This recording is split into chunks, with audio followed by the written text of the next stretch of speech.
Dear Heavenly Father, holy is your name. Great is your name. We're so blessed to be here in this place to receive your words. I set myself aside that you may speak and that you may open our hearts and open our mind that we may receive and receive with gladness the word that you desire to share with us here today. We just give you thanks in the name of Jesus Christ. Amen. Amen. It is so wonderful, I will tell you. And how often I say how wonderful it is. How the Lord shows his grace and his love for us. And how he opened the door for us to come closer. How he allowed us to be able to know him. That I so often, I try to every day seek his word. Whether I'm reading the Bible, during the time that I am having my time of prayer, and I am expressing my thoughts and my feelings, and I'm asking for help. And most of all, how I desire to know who he is, to know his love, to know his grace. That throughout this time that there was something that just jumped out to me this week. And it was a certain word. In fact, it was a little phrase that I heard, that I read. And it is only mentioned in the Bible once, but it's talked about throughout the whole Bible. That it says to us something that he formed in us, a gift that he's given us. A sound heart. And as you see those words, a sound heart, I urge you to just think about it. And ask yourself to you, what does this mean, a sound heart that he has given, that he has spoken of? Because as I said, in most, it is only mentioned once. It is only shown once. And it is not in every single version of Bibles that we know, but specifically this one comes from the New King James Version. And it's only found in the book of Proverbs, chapter 14, verse 30. It's where this is Solomon who is sharing the wisdom that he's been given by God, and he said these words. A sound heart is art, is life to the body. A sound heart is life. I read that wrong, didn't I? Yeah, it's life to the body. Even though if you were to read the scripture, this is only half of the scripture. Because in the other half, he talks about enviness. But of this chapter 14, I would urge you to read the whole chapter of Proverbs 14. But that is mentioned once, a sound heart, something precious, something special. And it's something we have been given. And it starts from the very beginning. If you were to ask, I would look at myself, and if you could ask yourself, like, if you could remember the time you came to God, that moment when you really surrendered yourself, that moment when you said, I want to know you more. as we were singing earlier, open the eyes of my heart.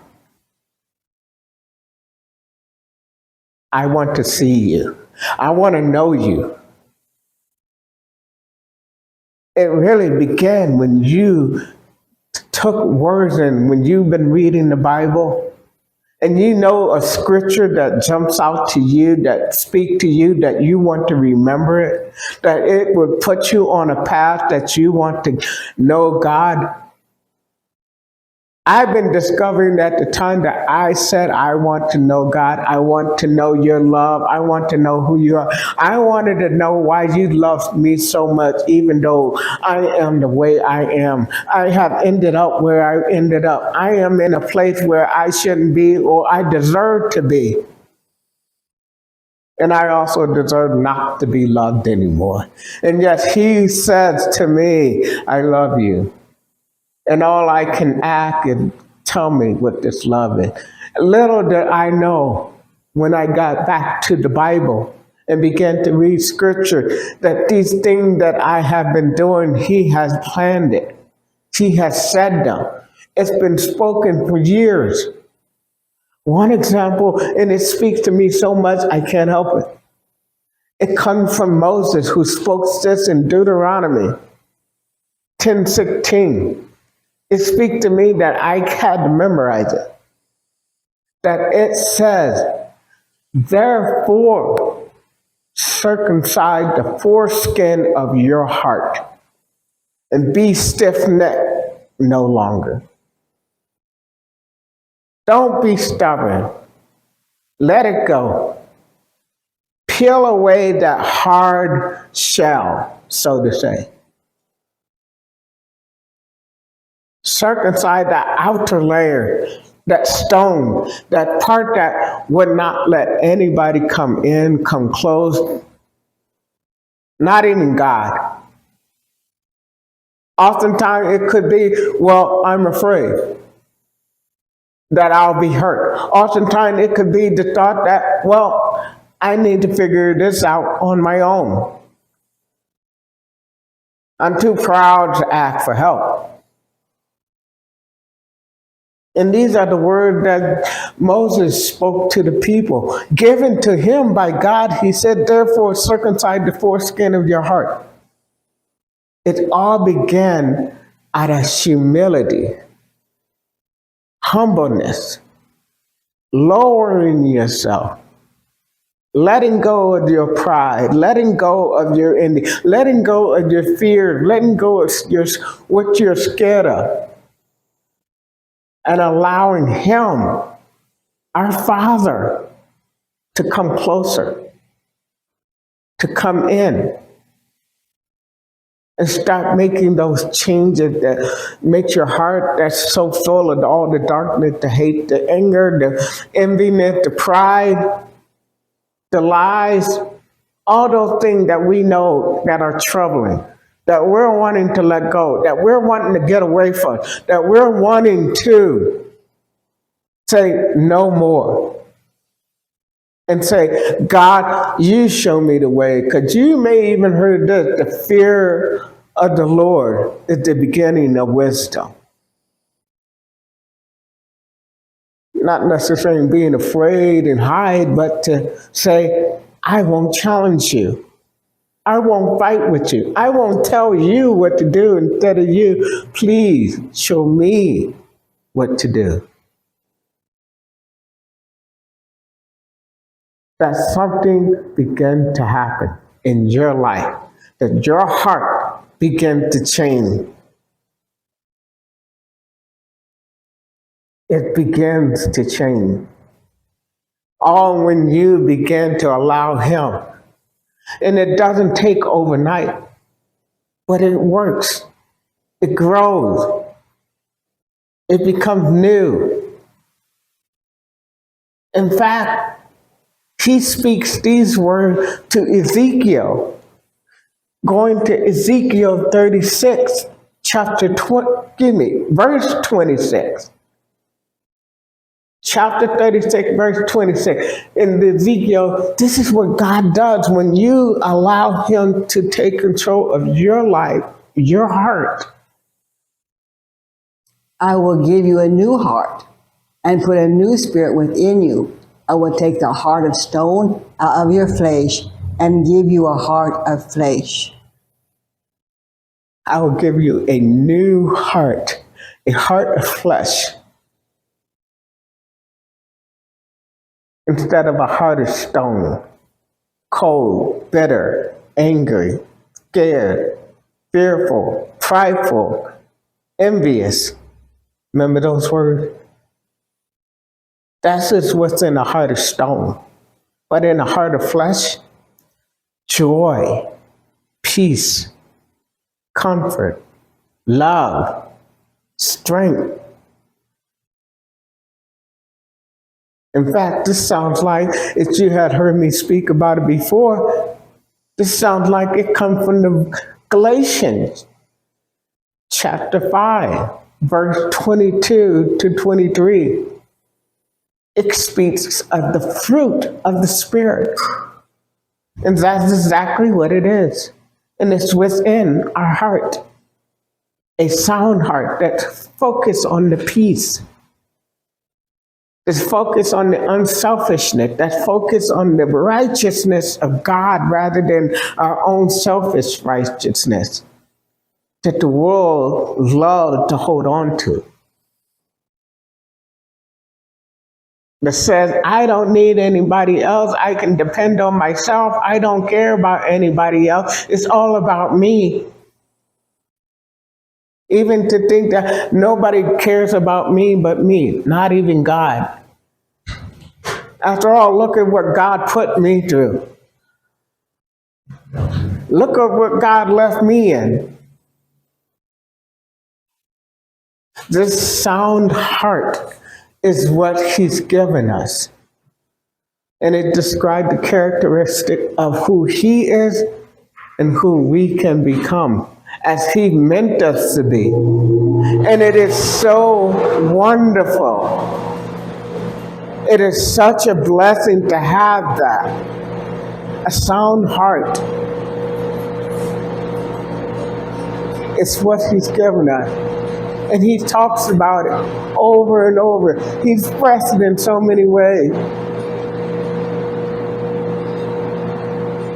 And you say, it can look to you that a heart of flesh is very fragile.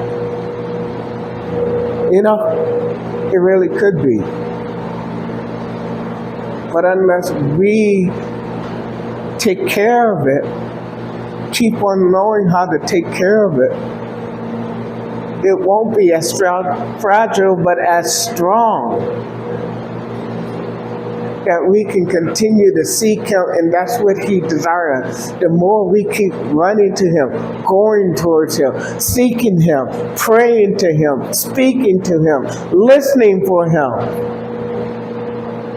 that we've been given such a sound heart, a very humble heart that goes after God. How wonderful, I keep thinking of it. If you read and read closely, just as you will see about the people, why God chose certain people in the Bible. It wasn't because of how good they are or how smart they are. It was because of their humbleness. We may have heard and expressed, why is it that God chose Moses to go to Egypt to free the people from slavery and bring them into the promised land, even though they wandered in the wilderness for 40 years?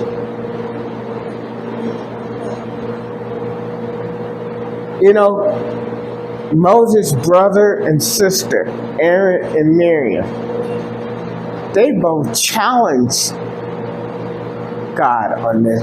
Hey, why did you make Moses the leader in charge? He's not the only prophet. We're prophets too, which is true. we speak to you too, which is true. But as you have learned and heard the story and you read, God answered and said, because Moses is the most humble, he is willing to come to me and ask for me. He is not wanting to look at himself and say, I'm better than you guys.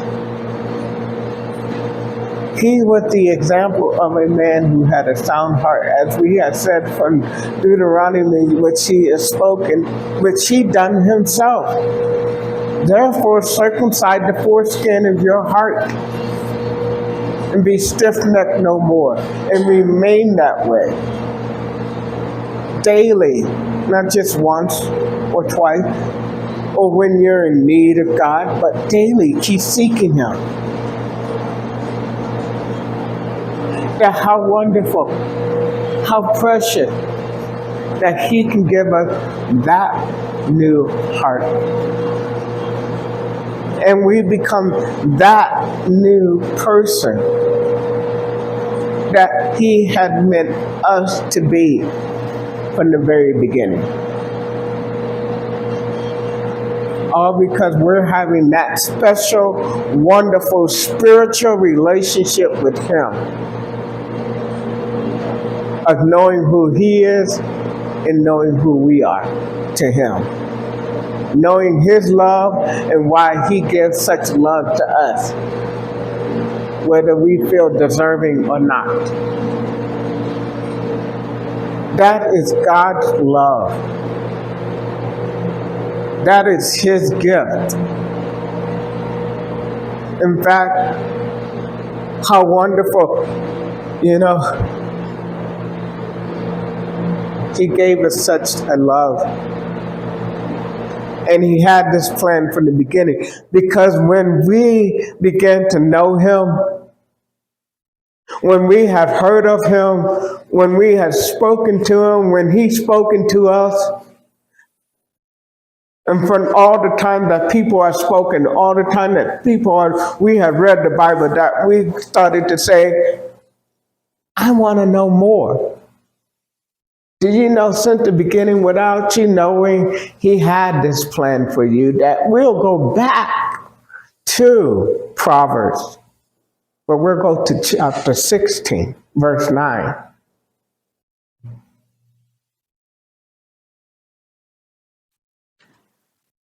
A man's heart plans his ways, but the Lord directs his steps. We planned it in our heart. It was in that heart that sounded heart. The heart that brought us to life. It brought us to life.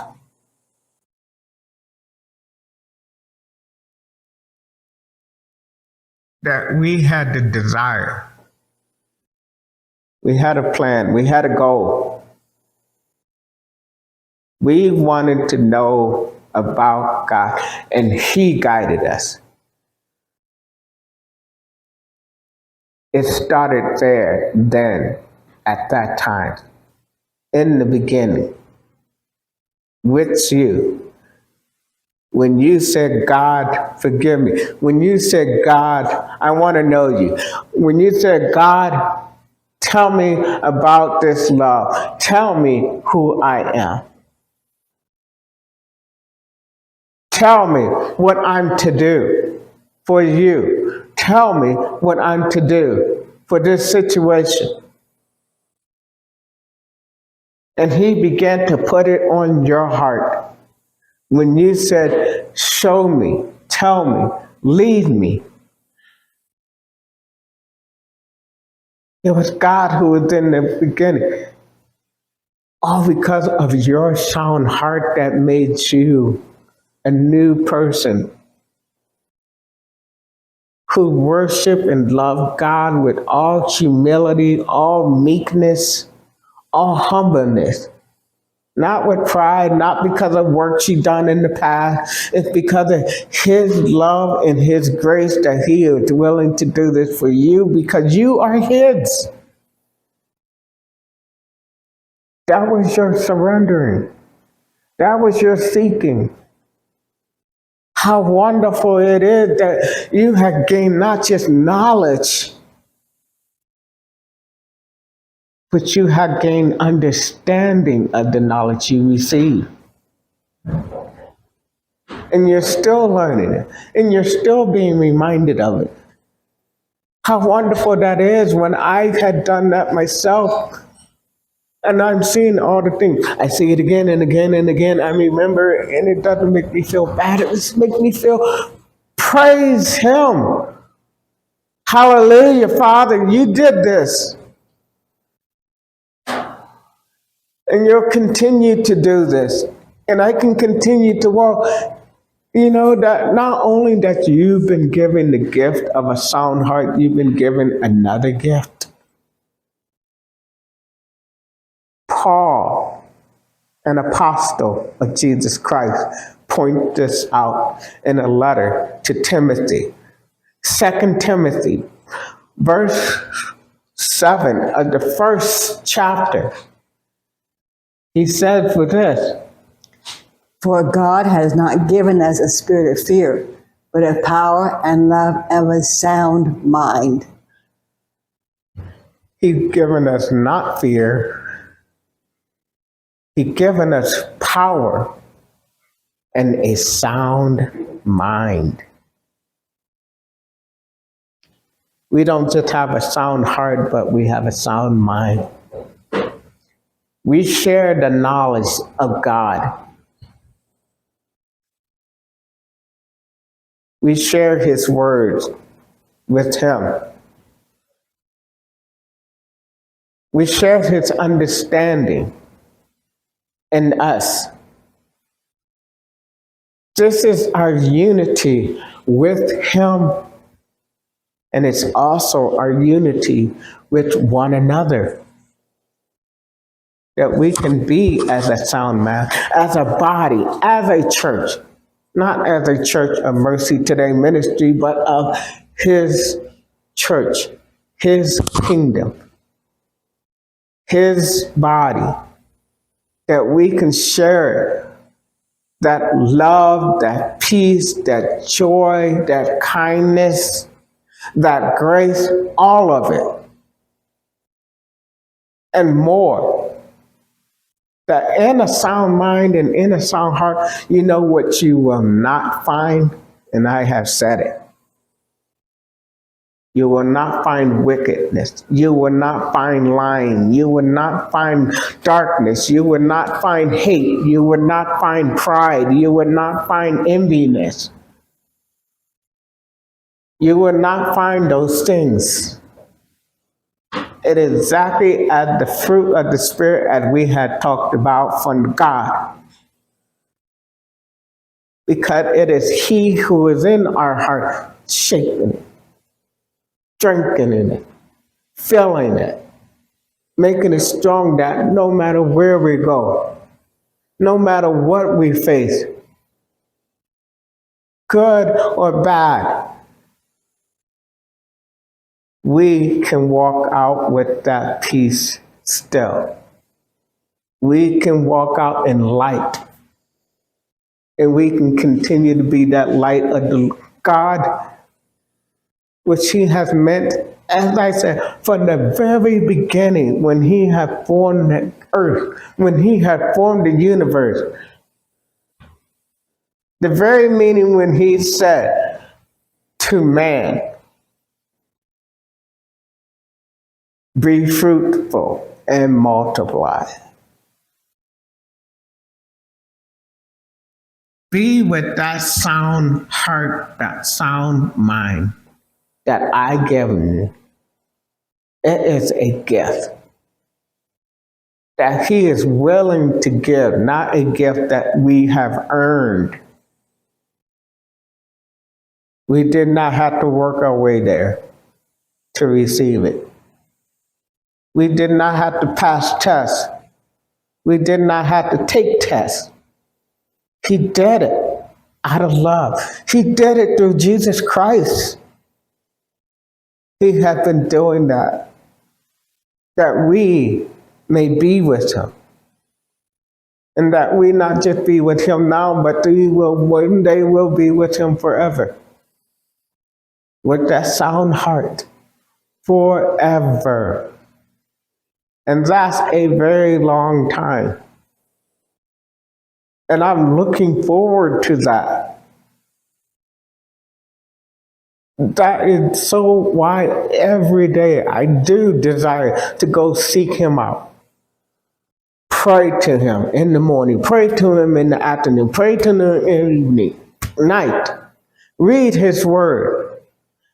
I even can be having that moment with him when I'm just looking about the room, looking about the place and said, all of this is because of him. The air we breathe is because of him. The light we see, the sun we see is because of him. The stars in the sky is because of him. The ground, the grass, everything. He did it. He did it.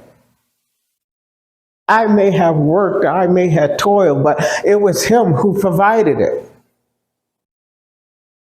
That it just brings me with great joy and great thanks you that I can glorify him continuously and continue to come to him with that humbleness.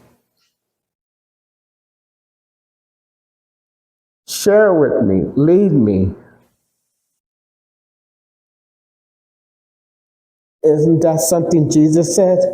Ask, you shall receive. Seek, you shall find. Knock, and the door will be open to you. Is he always only referring to stuff you want? Or is he referring to you, to the kingdom? To the grace of God, to the love that he has. That you can store so much treasure and so much gift in heaven rather than store it all up here on earth. Because as we know, once we're done here, we're not taking it with us. But his heart, the spirit, the sound heart, the sound mind, believe it or not, you're taking it. It is you. It is you. It is me. So I continue to urge you to keep seeking. And if you have felt like you haven't continued to seek him, get back to him and say, Lord, here I am. Forgive me for falling away. I love you. I want to know you. I want to seek you. If you haven't done that, do it now. He's waiting right now. Lord, I am here. Forgive me. I want to be with you. I want to know you. I want to know who I am to you. I want to know why you love me so much. I want to know why I am the way I am. I want to know whom you want me to be. Who you made me to be.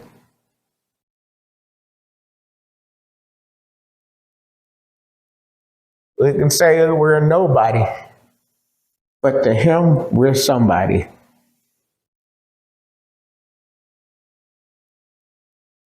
We are somebody to him. We are somebody to somebody else.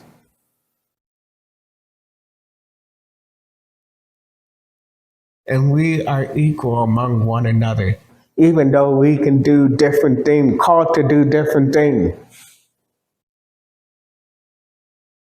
That we can share in the burden, we can share in the thing, we can share in all with that peace, that love, that hope, that everything that he's given us in that sound heart. And how I praise the Lord continuously. And it grows stronger and stronger and stronger the more I open to him, the more I seek him. It is like a plant that grows and grows and grows.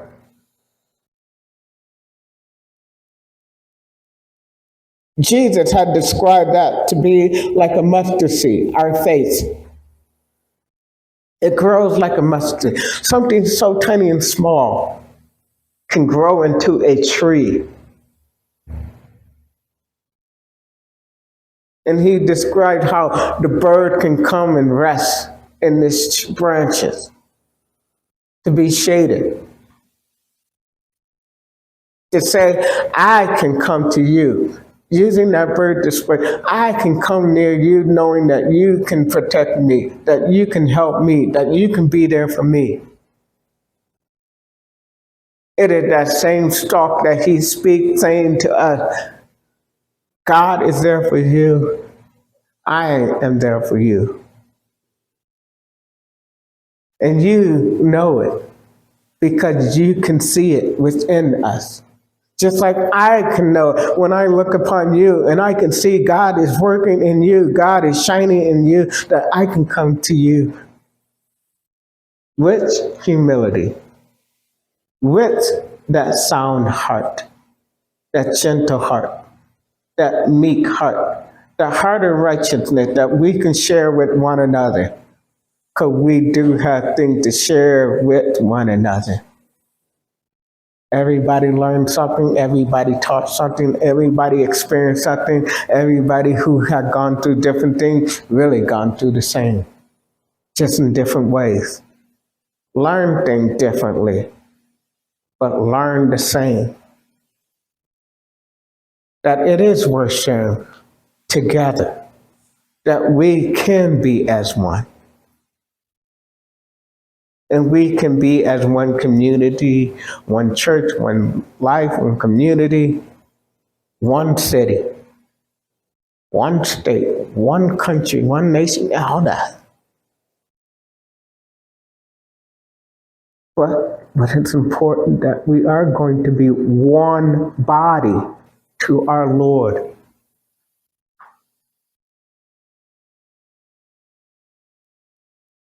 I can't do nothing else now but to say, let us pray and give him thanks. Let us praise him.